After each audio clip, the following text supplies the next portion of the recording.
واش الجزائر صنيعة فرنسا كيف ما كيقولوا البعض؟ واش الجزائر كانت أرض مغربية استطعتها فرنسا لصالح مستعمراتها في الجزائر؟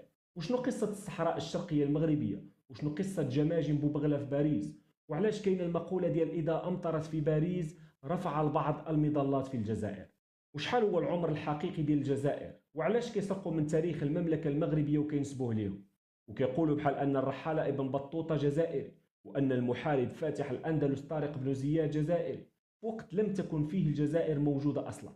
وعلاش كيقولوا أن الجزائر هي أول دولة اعترفت بأمريكا، والمرابطون والموحدون جزائريون، وعبد المؤمن القومي جزائري، وعاد سرقة التراث واللباس والطبخ المغربي الأصيل، وأن المغرب كانت أرض جزائرية، وباب المغاربة في القدس الشريف هو للجزائر.